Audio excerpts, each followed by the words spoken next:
বিএনপির পক্ষ থেকে সবাইকে ধন্যবাদ। আমরা ডক্টর উসমান ফারুকের এখানে আমাদের একটা প্রস্তাব যে করিমগঞ্জে অনেক অনেক ভিড় হয়, অনেক রাস্তায় যে আপনার লিস্কার মুড়ে, তারপরে আপনার যতটি এই যে বাইরে আছে, পশ্চিম রোড আছে, লিস্কার মুড়ে আছে, হাসপাতাল রোড আছে, এই জায়গাগুলি খুব বিড়াবিড়ি গাড়ির চাপের কারণে আমাদের বাজারটা চলাফেরা করতে অসুবিধা হয়। আমরা অনেকদিন আগে শুনছিলাম যে একটা বাই রুট হবে করিমগঞ্জের বাই রুটটা যদি ব্যাপারী পাড়া দে হইয়া থানার সামনে দেয়, ব্যাপারী পাড়া হইয়া যদি কুদিয়াঙ্গল দে হইয়া এমএদে আমাদের একটা গ্রাম আছে কুড়েবাড়ি, এমএদে হয়ে যদি একটা বাইরে হয়ে জায়গা, তাহলে আমাদের এলাকাটা ডেভেলপ হয়ে যায়, এমনকি বাজারে ঝুঁকিপূর্ণটা কমে জায়গা। আমাদের ডক্টর উসমান ফারুকের কাছে আমাদের এই প্রস্তাব যে আমরা এই বাইরে উঠতে হোক, আর আমাদের এই ড্রেনের জন্য অনেক বাড়িঘর যারা আছে, যেমন বৃষ্টি হলে পরে কেউ বাড়িতে পারে না, ড্রেনের জন্য আমাদের ড্রেনটা খুব এমার্জেন্সি দরকার। এই ড্রেনগুলি যদি হয় আর রুটগুলি যদি ঠিক হয়, তাহলে আমাদের সুবিধা হোক। যেমন গর্ভবতী কোনো মেয়ে মানুষ যদি যা এই ঝুঁকিপূর্ণ পড়লে এবার সে অসুস্থ হয়ে যায়। এরপরে দেখেন আরও স্কুলে ছাত্রছাত্রীরা আছে, এরাও অনেক সময় এই যে এই উষ্টাকে পড়ে যায় পরে অনেক, এরা এই যে ছোটো ছোটো বাচ্চারা এরা অনেক ক্ষতিগ্রস্ত হয়। এইগুলি আমরা দেখতেছি। ওই আমরা তো এই ক্ষমতা নাই, ওই আমরা যখন দল ক্ষমতা দিয়েছে, এখন যদি আল্লাহ পাক রহমত করে ডক্টর উসমান ফারুক উসিল্লা, এমনকি রতন ভাইও এলাকার জন্য অনেক কাটাকাটি করতেছে, আবার করবো এই আশাবাদী লাহি। আরও দেখেন আরও আছে আমাদের খেলার একটা স্কুল নাই, যে আমাদের পোলা পানে যেটা খেলবো একটা মাঠ নাই। আমাদের কথা হলো ডক্টর উসমান ফারুকের কাছে আমাদের এই ডেডিকেশন এলাকার পক্ষ থেকে যদি খেলার একটা মাঠ দেয়, তাহলে আমাদের পরিবেশটা একটু সুন্দর হয়। আর রতন ভাই কিছু উদ্যোগ নিছে এলাকার এই যে আপনার মাদকের বিরুদ্ধে, এটা নিয়ে আমরা সংযুক্তভাবে এলাকা যারা আছে সবই সাপোর্ট করতেছি। আপনি আগে এগিয়ে চলেন, আপনার সাথে আমরা আছি। আর যে কোনো বিনিময়ে যে কোনো বিষয়ে আমরা ডাক দেব, আপনার সাথে আমরা আছি। এই বলে আমার কথা বলতে শেষ করলাম। সবাইকে ধন্যবাদ। আমরা একটু জানতে চাই যে এলাকার মাঝে অনেক সময় দেখা যায় যে সামাজিক দরবার বিচারের মাঝে ছোট ছোট ঝামেলাগুলো থেকে আমরা মুক্তি চাই। তো অনেক সময় দেখা গেছে যে আমাদের এলাকার এই কাজগুলো আমরা করি না। তা আমাদের উচিত যে আমরা আগামী দিন আইসা নিজেরা কিভাবে বৈশা, আমরা চাই যে এলাকার আমাদের সুশীল সমাজের লোক যারা আছে, ওই শিক্ষক আছে, মসজিদের ইমাম সাহেব আছে, এরপর মাদ্রাসার ছাত্ররা আছে, এরপর অবসরপ্রাপ্ত কর্মকর্তারা আছে, তাদের সমন্বয়ে একটা সুশীল সমাজ গঠন করা যায়, যেটা হলো দলমতের ঊর্ধ্বে। যে দেখা গেছে যে দলীয় হইলে সমস্যাটা কি হয়, যে আমরা দলের বাইরের যারা আছে এদেরকে আমরা প্রতিপক্ষ বানায়, এদের সাথে আমাদের সম্পর্ক থাকে বিরোধী দলের মতো। তাই আমরা আগামী দিনে যে যখনই যে দল ক্ষমতায় আসে, আমরা এই সুশীল সমাজের পক্ষ থেকে এলাকায় ন্যায় বিচার প্রতিষ্ঠা করব, যাতে করে এলাকার মাঝে কোনো ঝামেলা লাগলে এটা ঝুললে না থাকে, এটা মীমাংস হইয়া বায়ে বায়ে আত্মীয় স্বজনের প্রতিবেশীরা যাতে শান্তিতে থাকতে পারে, এরকম বিচার ব্যবস্থা পুনরায় কিভাবে চালু করা যায়, আমরা কিভাবে সংগঠিত হতে পারি, এই ব্যাপারে আপনার কাছে আর একটু জানতে চাই লিটন ভাই। আমাদের যে গ্রামে যারা আছে, মুরব্বী যারা আছে, যারা নেতৃত্ব দেয়, তারা এলো এই আমরা একটা সুন্দর একটা পরিবেশ করব। এমনকি পরিবেশ চিন্তা ভাবনা আছে, মুরব্বীরাও দীর্ঘদিন ধরে এরা আচার বিচার করতে, খুব সুন্দর আচার বিচার করতেছে। আমরা চাই যে আরও আরও মানুষের যখন বলতেছে না এরা যা করে একটু ভালোই করে, আমরা আরও ভালো যেন করতে পারি। সবের কাছে এই দোয়াটা চাই, সবই সহযোগিতা করবেন। আর রতন ভাই যে একটা উদ্যোগ নিছে, যে দেখছি যে সামাজিক কিছু কিছু আছে, যে মানে টুকটিনাটি কিছু ঝগড়াটাটি হয় এই জমি লইয়া আর ঋণী লইয়া, কি সিনিয়র জুনিয়র লইয়া হয়, এটি দিয়ে রতন ভাই আমাদের সামনে সমাধান করে। আসলে তার যদি আমরা অনেক কৃতজ্ঞ।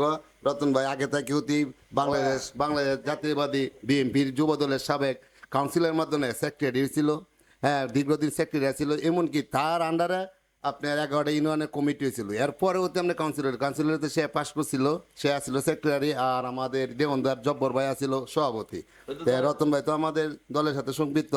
তা আমরা কথা হলো রতন ভাই এগিয়ে চলুক, আমরা আছি। আবার আমাদের এলাকার যারা আছে, যারা অনেক দূরে, যারা একটু দূরে আছেন, এরাও সবসময় একটু কাছে আসবেন। কাছে আসলে আমরা যে কোনো কিছু করতে আমরা সুখ সুবিধা হইব। হ্যাঁ, সুখ সুবিধা হইব, তাহলে আমরা এই সুখ সুবিধা থেকে যেন আমরা বঞ্চিত না হই। আর এলাকার যাতা যা ঝামেলা আছে, রতন ভাই আপনি দেখবেন আমাদের সিনিয়র, আব্দুর রহমান নান্দুল্লাহ শিকদার আছে, উনিও খুব সুন্দর দয় দরবার করে। আমরা তার কাছে আমরা এই আশাই করি। আর তার যে আছে এরপরে আমাদের এলাকার আরও যারা সিনিয়র আছে, নাম করলে অনেকেরই ছবির নাম করে দরকার নেই, যার সায় আমরা আছি তার নাম নামে করলে ছবিরই মিলিতভাবে আমরা আচার বিচার সামাজিকতাটা ধরে রাখি। এই বলে আমার কথা শেষ করলাম। বাংলাদেশ জিন্দাবাদ। সবাইকে ধন্যবাদ। আসসালামু আলাইকুম। ধন্যবাদ। আমাদের উদীয়মান আমাদের ছোট ভাই অনেক গঠনমূলক বক্তব্য রাখছে, আমি তার সফলতা কামনা করি। বারাকাতুহু।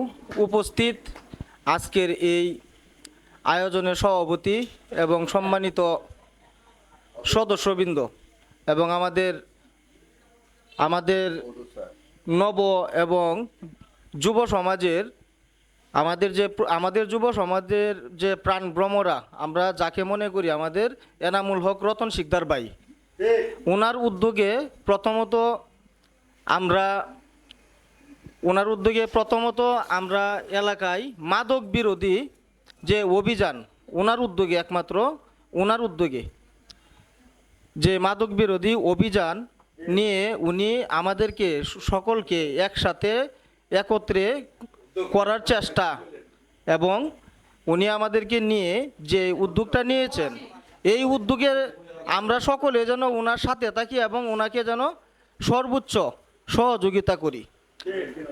ওনার মতো আশা করি যে আমাদের প্রত্যেকটা এলাকায় ওনার মতো একজন স্থানীয় ব্যক্তি যদি একজন করে আমরা পাই, তাহলে ঠিক আমাদের 3 নং ওয়ার্ড কুদির জঙ্গলের মতো প্রত্যেকটা ওয়ার্ডে যদি একজন করে এরকম নেতৃত্ব দেওয়ার মতো সাহসী লোক পাই, তাহলে আমাদের এই এলাকা না, শুধু আশপাশের যত এলাকা আছে প্রত্যেকটা এলাকাতে মাদক নিয়ে কেউ উৎসাহিত হবে না এবং তাদের গার্জেন কর্তৃপক্ষ এবং এলাকার যে প্রধান যাদেরকে বলা হয় ওনারাও এই দিকে দৃষ্টি দিবেন, আমি এই প্রত্যাশা করি প্রথমত।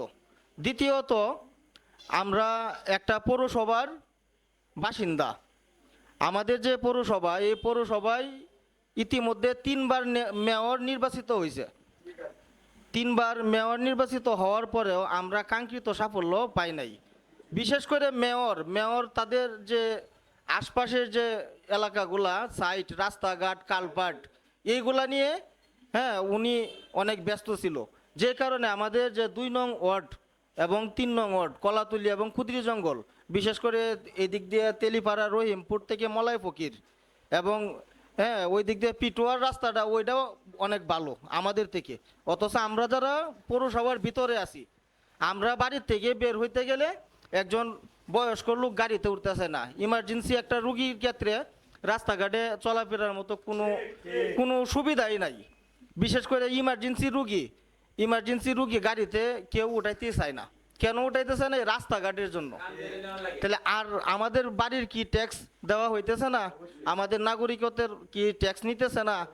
প্রত্যেকটা ক্ষেত্রে আমরা ট্যাক্স দিতেছি, অথচ মেয়র প্রতি বছর দেখা যাইতেছে এক বাড়িতেই যায়। বিশেষ করে নাম না বলাই ভালো, যাই হোক, এক বাড়িতেই যায়। ওনারা মেয়র নেয়, কিন্তু মেয়রের কাজ করে। যেমন এই যে একটা কথাই আছে না, যে পৌরসভার একটা বাজেট যদি আসে তা 100-এ 95% উনি ওনাদের সাইডে নিয়ে যায়, আর 5% পুরা এই পৌরসভার ভিতরে দেয়। কিন্তু ক্ষুদ্রি জঙ্গল এবং কলাতুলি সবচাইতে অবহেলিত। কেন আমরা কি ক্ষুদ্রি জঙ্গলের বাসিন্দা বিদায় তাই? আমরা কি জিয়ানগরের বাসিন্দা তাই? এই বিগত 17 বছর ক্ষমতাসীন দল আওয়ামী লীগ ক্ষমতায় থাকার পর আমরা কানাকড়ি সুবিধাও পাই নাই। এখন আমরা আশা করি আমাদের নতুন প্রজন্মের যে আমাদের যে প্রাণভ্রমরা,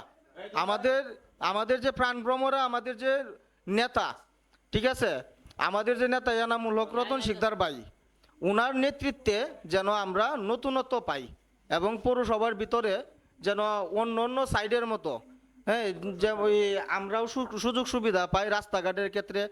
আর বিশেষ করে আমার দাবি থাকবে, আপনারা প্রত্যেকেই আমাদের এই বড় ভাইয়ের সাথে থাকবেন। আমি নিজেও আছি। মাদক বিরোধী আন্দোলনের ক্ষেত্রে সবাই ওনাকে সাহায্য সহযোগিতা করবেন। এই বলে আমার বক্তব্য।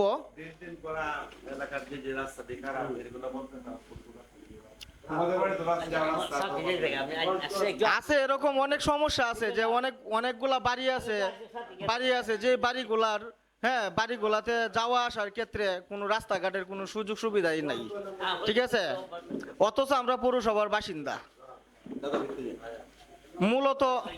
মূলত আমার মনে হয় যে আমাদের যে আমরা জিয়ানগরের বাসিন্দা, তো তাই আমাদের এরকম ভোগান্তিতে থাকতে হইতেছে।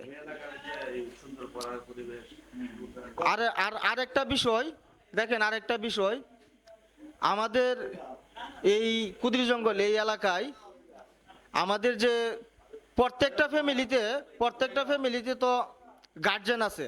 প্রত্যেকটা ফ্যামিলির গার্জেনরা যদি আমরা একটু সতর্ক হই, আমরা যদি এলাকার সুবিধার্থে, সমাজের সুবিধার্থে এলাকার সুবিধার্থে যদি আমরা যদি মনে করি যে মাদক বিরোধী আন্দোলনে আমরা ওনাকে সাহায্য করব, তাহলে অবশ্যই এই এলাকা এবং আশপাশের এলাকা থেকেও এই মাদক এখান থেকে একবারে নির্মূল করা। আর এটা শুধু ব্যক্তি স্বার্থে না, এটা সমাজের স্বার্থে। যে উদ্যোগটা বিগত 17 বছরে নেওয়া হয় নাই, এখন বর্তমানে এই উদ্যোগ নেওয়া হয়েছে আমাদের এনামুল হক রতন শিকদার ভাই উনার উদ্যোগে। আমি তো বলি যে আমরা ভাগ্যবান। কেন ভাগ্যবান? যে উনি 17 বছর আমাদের এলাকায়, হ্যাঁ, ঠিক মতো উনি আসতে পারতো না, এখন উনি আছে, এখন উনি আসতে পারতেছে এবং উনি স্থায়ীভাবেই আছে, আর ভবিষ্যতে আশা করি ইনশাআল্লাহ থাকবে।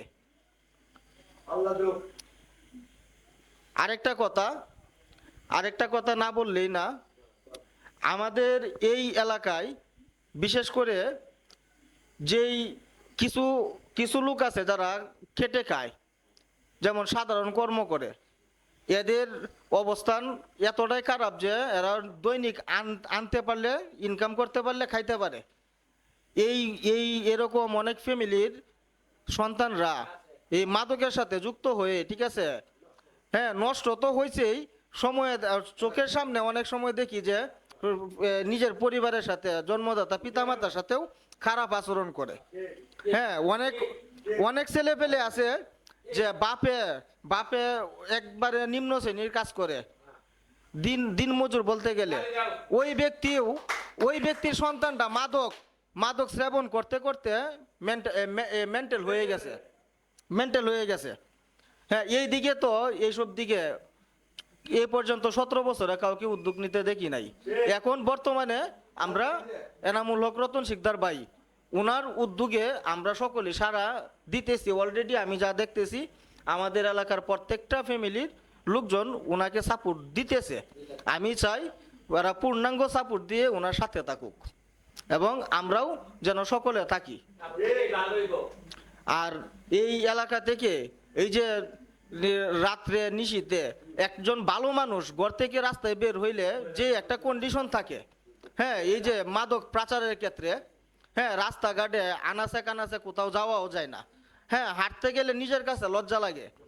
হ্যাঁ, ছোট অবুঝ বাচ্চারা এই মাদকের সাথে নিজেরাই অ্যাটাচ করার পর, হ্যাঁ, আপনার এক প্রকার এরা ধ্বংস হয়ে গেছে, ঠিক আছে। এই মাদকের টাকার জন্য ইয়ার ঘরে গিয়ে চুরি করে, হের ঘরে গিয়ে চুরি করে, রাস্তাঘাটে ছিনতাই করে, ঠিক আছে, ব্যবহার আচরণ খারাপ করে, হ্যাঁ, রাস্তা দিয়ে ওপেন সিগারেট টানে, মুরব্বীরা ওরা পরোয়া করে না। এই কন্ডিশনটা একমাত্র এই মাদক ঢোকার কারণে।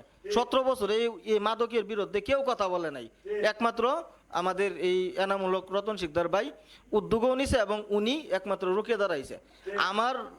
আমার মূল একটা কথা যে ওনাকে যেন আমরা মুখে সাপোর্ট না দিই, মন থেকে, অন্তর থেকে, এবং ওনার সাথে ওনার সহযোদ্ধা হয়ে যেন আমরা ওনাকে সাপোর্ট দিয়ে যাইতে পারি। তাহলে আমরা আশা করি যে এই এলাকা থেকে মাদক চির নির্মূল করা সম্ভব।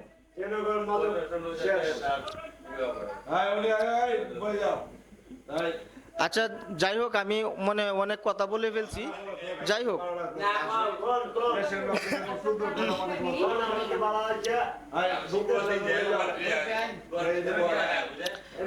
আচ্ছা যাই হোক, আমাদের এলাকার শ্রদ্ধেয় মুরব্বী, এত সুন্দর করে যে আপনি বলতেছেন, আমাদের মন চাইতেছে আপনার কাছে আরো ঘটনাগুলো কথা শুনি।